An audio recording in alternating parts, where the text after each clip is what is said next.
চোখের পলকে কাউকে বশীকরণ করুন। আপনার মনের মানুষকে এক মুহূর্তের ভিতরে বশীকরণ করুন। যে কোনো মানুষকে আপনি ইচ্ছে করলেই মনের মতো তাকে বশীকরণ করতে পারবেন চোখের পলকে। হ্যালো ভিউয়ার্স, আসসালামু আলাইকুম। দেশ ও প্রবাস থেকে কালো জাদু তন্ত্রমন্ত্র এসকে চ্যানেলটি এই মুহূর্তে যারা দেখছেন সকলকে জানাই আন্তরিক প্রীতি ও শুভেচ্ছা। ভিডিওর শুরুতে জাতিগতভাবে প্রত্যেকটা মুমিন মুসলমান ভাই বোনদেরকে জানাই সালাম, আসসালামু আলাইকুম। হিন্দু দাদা দিদির প্রতি আদাব বা নমস্কার, অন্যান্য সকল ধর্মের প্রতি আন্তরিক ভালোবাসা জানিয়ে শুরু করলাম আজকের একটি বশীকরণ মন্ত্র নিয়ে কথা বলবো। ছোট্ট একটা মন্ত্র নিয়ে কথা বলবো। অনেকেই বলেছিলেন গুরুজি এমন একটা মন্ত্র দেবেন, মন্ত্র হতে হবে পাওয়ারফুল কিন্তু ছোট। ভাই রে ভাই, বলতে গেলে শরম পাই। মানে কি বলবো, আমরা আসলে আদৌ আপনাদের সাথে কথা বলতে গেলে ভাষা খুঁজে পাই না। কারণ হয়তো বলবেন যে এটা কেন বলছে গুরুজি, এটা কেন বললেন। ভাই, একটা কাজ শেখার জন্য বছরের পর বছর ঘুরেছি মানুষের দ্বারে দ্বারে। আর আপনারা ২, ৪, ৫ মিনিট ১০ মিনিট সময় নিয়ে একটা ভিডিও দেখে একটা কাজ শিখতে চান না। কি শিখবেন আপনারা? আপনাদের কাছ থেকে কি আশা করা যায়? আবার বলবেন যে বশীকরণ করি, বশীকরণ হয় না। বশীকরণ কি মোয়া? হ্যাঁ, মামা বাড়ির মোয়া যে চাইলেন আর হয়ে গেল? চাইলেন আর হয়ে গেল যে মামা বাড়ি গেলাম, একটা মোয়া চাইছি, মামা নিয়ে আমারে মোয়া ধরে দিছে হাতে। বেটা, বশীকরণ অত সহজ জিনিস না। বশীকরণ মানে বোঝো? বশীকরণ কি? অন্যের মনে আধিপত্য স্থাপন করাকে বশীকরণ বলা হয়। অন্যর মনকে হরণ করে নিয়ে এসে সেই মনকে বাধ্য করে নিজের কাছে নিজের নিয়ন্ত্রণে রাখা হয়, সেটা হচ্ছে বশীকরণ। কিন্তু আপনারা এত সহজে বশীকরণ করতে চান, এত নর্মালি বশীকরণ করতে চান। ভাই, এত সহজ জিনিস না। এগুলোর নিয়ম আছে। এই যে মন্ত্রটা, মাত্র ১ লাইনের একটা মন্ত্র, কত ছোট্ট একটা ইসলামিক মন্ত্র নিয়ে আপনাদের সামনে আজকে কথা বলতেছি। ইসলামিক একটা মন্ত্র নিয়ে আপনাদের সামনে আমি কথা বলতেছি। এই মন্ত্রটা ছোট্ট হলেও অনেক পাওয়ারফুল, কিন্তু এর হাকিকত জানতে হবে। আপনাকে আমি কিতাব থেকে দেখাচ্ছি, সরাসরি কিতাব থেকে দেখাচ্ছি। অনেকেই বলেছেন গুরুজি আপনি কিতাব থেকে কেন এইগুলো দেখান না, নিয়ম কানুন সব কিছু কিতাব থেকে দেবে। আমি যদি কিতাবটা আপনার সামনেও রেখে দিই, আপনি বশীকরণ করতে পারবেন না। আমি যে কিতাব থেকে আপনাদেরকে মন্ত্রটা দিচ্ছি, এই কিতাব যদি আপনাকে পড়তে দেই, আপনি যত বড় বাপের বেড়া হন না কেন, যত বড় আপনি লিডার হন আর নেতা হন আর রংবাজ হন, আমার এই কিতাব আপনি ২ মিনিট পড়তে পারবেন না। চ্যালেঞ্জ, সারা পৃথিবীকে আমি চ্যালেঞ্জ করলাম। আপনি যত বড়ই নেতা হন, যত বড়ই নেতা হন, আমার এই কিতাব আপনি ২ মিনিট পড়তে পারবেন না। অসম্ভব, পড়তে পারবেন না। কাজ করা তো দূরের কথা, আপনাকে পুঁতে রেখে দিবে। আমি যদি ইশারা দেই, আপনাকে পুঁতে রেখে দিবে। কারণ এগুলো সাধারণ জিনিস না। এই যে যে মন্ত্রটা নিয়ে আমি যে এসএমটা নিয়ে আপনাদের সামনে কথা বলতেছি, এটা হচ্ছে এসএম, ঠিক আছে? এই ছোট্ট এসএমটা যখনই আপনি পড়বেন, এর হালতে কয়েকজন মোয়াক্কেল আছে যারা আরবি প্রভাষক, আরবি গ্রামার নিয়ে লেখাপড়া করছে, যারা এলেম অর্জন করেছে, হাফেজ, কারি, মৌলানা, মুফতি, মুহাদ্দিস যারা রয়েছে, আমার কথার সারাংশ তারা বুঝতে পারবে।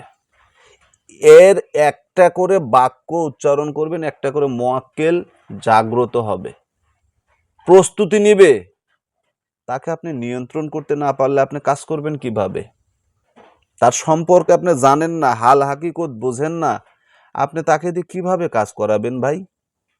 আপনারা এত সহজে বশীকরণ চান, দিলাম, করে নেন।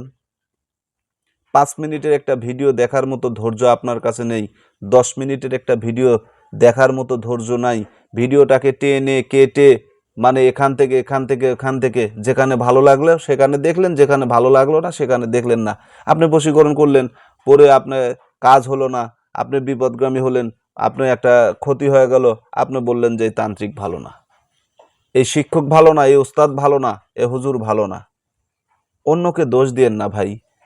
আপনি যখন কারো উপরে আঙুল তুলবেন, একটা আঙুল আপনার সামনে যাবে, বাকি ৩টা আঙুল কিন্তু আপনার দিকে থাকবে। মানুষকে যারা দোষ ধরে, প্রকৃত পক্ষে তারাই দোষী। মানুষের দোষ কেন ধরেন ভাই? মানুষের ভালোটা বলার চেষ্টা করেন, মন্দকে বর্জন করেন, এবং দোষ ত্রুটিগুলোকে নিজের ভিতরে রাখেন, আপনি মন থেকে তাকে ঘৃণা করেন, মানুষের দোষগুলো যদি আপনি প্রকাশ করেন, আল্লাহ তাআলা আপনার ওই রকম অসংখ্য অগণিত দোষকে মানুষের সামনে প্রকাশ করবে। আর আপনি মানুষের একটা দোষকে আপনি গোপন করবেন, আল্লাহ তাআলা ওর চাইতে ভয়ানক ৭০টা অপরাধকে, আপনার দোষকে গোপন করে রেখে দিবে, মানুষের অন্তর থেকে মুছে দিবে। মানুষের দোষ ধরবেন না, মানুষের ভুল ধরবেন না। এই যে বশীকরণ নিয়ে আসছি, এই এসএমটা আপনারা এটা দিয়ে কাজ করেন। চোখের পলকে বশীকরণ করা সম্ভব, এটা সম্মোহন। বশীকরণের কয়েকটা মাধ্যম আছে। এই যে চোখের পলকে বশীকরণ, এটাকে সম্মোহন বলা হয়, হিপনোটাইজ বলা হয়। মানুষকে আপনার দিকে আকর্ষিত করা, মুহূর্তের ভিতরে সে আপনার জন্য পাগল হয়ে যাবে। প্রত্যেকটা মানুষের মনে এবং মানুষের শরীরে দুইটা জিনিস বসবাস করে অল টাইম, নফস, একটা নফসে মুতমাইন, একটা নফসে আম্বারা, একজন ভালো একজন মন্দ। আমরা যখন বশীকরণ করি, এই নফসের উপরেই আমরা কাজ করি। এটা অনেক তান্ত্রিক জানে না, অনেক কবিরাজ জানে না, কারণ এগুলা এখন তো তান্ত্রিক হতে গেলে পরে মানে শিক্ষার প্রয়োজন নাই রে ভাই। বাজার থেকে একটা কিতাব কিনে নিয়ে আসছে, যে কিতাবের কোনো হাল হাকিকত নাই, যে কিতাবের কোনো বৈশিষ্ট্য নাই, যে কিতাবের কোনো পিতৃ পরিচয় নাই, গুরু নাই। বাজার থেকে একটা দোকান থেকে বই নিয়ে আসছে, নিজে বই পড়তেছে, বিশাল তান্ত্রিক হয়ে গেছে। তান্ত্রিক কি মুখের কথা? শিক্ষা থাকতে হবে, যোগ্যতা থাকতে হবে, দিনের পর দিন মেহনত করতে হবে, সাধনা করতে হবে, নিজের ভিতরে ক্ষমতাকে আঁকড়ে রাখতে হবে, ক্ষমতার মানদণ্ডকে আপনার তৈরি করতে হবে। ধৈর্য সাপেক্ষে আপনি কাজ করবেন, ধৈর্য ধারণ করে আপনার শিক্ষা গ্রহণ করতে হবে। আমরা বছরের পর বছর ঘুরেছি। একটা বশীকরণ, সেটা হচ্ছে কোনো স্ত্রী যদি স্বামীর ভাত খেতে অপারগ হয়ে থাকে, বলতেছে আমি ভাত খাবো না, আমি ভাত খাবো না, আমাকে তালাক দিয়ে দাও। আমি একজন ওস্তাদের সন্ধান পেয়েছিলাম, সে ওই বাড়িতে যায়, মেয়ের বাড়িতে যায়, বলবে, মেয়েকে শুধু 3বার বলবে, তুমি কি ওই ছেলের সাথে যাবে, তার সংসার করবে, তার ভাত খাবে? এরকম 3টা প্রশ্ন করতো। ওই মেয়ে ওই কবিরাজের সাথে সাথে চলে আসতো। আমি চিন্তা করলাম, এটা তো অত্যন্ত পাওয়ারফুল একটা কাজ। এই কাজটা, এই সামান্য কথাটা নেওয়ার জন্য আমি দীর্ঘ 9টা বৎসর আমি এই ওস্তাদের পিছনে মেহনত করেছি। করার পরে উনি যে বাক্যটা আমাকে শিখিয়েছিলেন, আমি বললাম, এটা তো আমি দিনের ভিতর কম করে হলেও 20 বার 50 বার বলি। এটা কালাম, আল্লাহ তাআলার একটা পবিত্র কালাম, একটা এসএম বলে দিয়েছিল।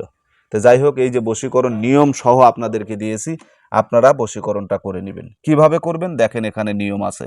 আপনি যদি কাউকে হাজির করতে চান, তাহলে নিচের তাজবিটি জিহাতুন আরদিয়াতুনে হাব্র জাফরান কালি দ্বারা অঙ্কন করতে হইবে এবং তাজবির নিচে তাহার নাম এবং তাহার মাতার নাম অবশ্যই লিখতে হইবে অন্তরে, এবং তারপর নিচের এসএমটি 59 বার আপনাকে পাঠ করিতে হইবে এবং পাঠ করার পরে আপনি সেখানে ফুঁক দিবেন।